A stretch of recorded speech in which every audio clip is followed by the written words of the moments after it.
ನಿಮ್ಮ ಹಳೆಯ ಒಡವೆನ ಅಧಿಕ ಬೆಲೆಗೆ ಮಾರಬೇಕೆ? ಅಟಿಕಾಗೆ ಕಾಲ್ ಮಾಡಿ 8803000300. Attica gold company. ಅಂದು ಕುಸ್ತಿ ಇಂದು ದೋಸ್ತಿ, ಏನಿದರ ಸೀಕ್ರೆಟ್? ಸಿಎಂ ಡಿಕೆ ಶಿವಕುಮಾರ್ ರಾಜಣ್ಣ ಶೀತಲ ಸಮರಕ್ಕೆ ಬೀಳುತ್ತಾ ಬ್ರೇಕ್. ರಾಜಣ್ಣ ಮತ್ತು ಡಿಕೆ ಶಿವಕುಮಾರ್ ಅವರನ್ನ ಒಂದು ಮಾಡೋದಕ್ಕೆ ಮುಂದಾದ ಮಗ ರಾಜೇಂದ್ರ ರಾಜಣ್ಣ.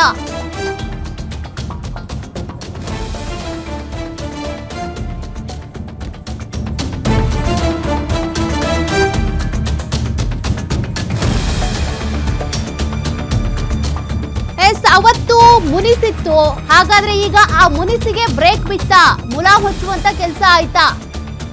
ಮಗ ರಾಜೇಂದ್ರ ಅವರು ಡಿಕೆ ಶಿವಕುಮಾರ್ ಅವರನ್ನ ಭೇಟಿ ಮಾಡಿ ಮಾತುಕತೆ ನಡೆಸಿದ್ದಾರೆ ರಾಜಣ್ಣ ಅವರ ಮಗ. ಹಾಗಾದ್ರೆ ಕಳೆದ 1 ವರ್ಷದಿಂದ ರಾಜಣ್ಣ ಮತ್ತು ಡಿಕೆಶಿ ನಡುವೆ ನಾನಾ ಪಾಲಿಟಿಕ್ಸ್ ಏನಿತ್ತಲ್ಲ ಅದು ಅಂತ್ಯ ಆಯ್ತಾ? ಸಿದ್ದರಾಮಯ್ಯ ಪರವಾಗಿ ನಿರಂತರ ಬ್ಯಾಟ್ ಬೀಸಿದಂತ ರಾಜಣ್ಣ ಸಚಿವ ಸ್ಥಾನ ಕಳೆದುಕೊಳ್ಳೋದಕ್ಕೂ ಡಿಕೆ ಶಿವಕುಮಾರ್ ಟೀಮ್ ಕಾರಣ ಅಂತೇಳಿ ಆರೋಪ ಮಾಡಿದ್ರು. ತಂದೆ ಪರವಾಗಿ ಸಚಿವ ಸ್ಥಾನಕ್ಕೆ ಲಾಭಿ ಮಾಡಿದಂತ ರಾಜೇಂದ್ರ ತಂದೆಗೆ ಕೊಡ್ತಿದ್ರೆ ನನಗಾದ್ರೂ ಸಚಿವ ಸ್ಥಾನ ಕೊಡಿ ಅಂತ ರಾಜೇಂದ್ರ ಮನವಿ ಮಾಡಿದ್ದಾರಂತೆ. ಜಿಲ್ಲಾ ಪ್ರಾತಿನಿಧ್ಯ ಹಾಗೂ ಸಮುದಾಯದ ಅಡಿಯಲ್ಲಿ ಸಚಿವ ಸ್ಥಾನ ಕೊಡಿ ಅಂತೇಳಿ ಮನವಿ ಮಾಡಿದ್ದಾರೆ.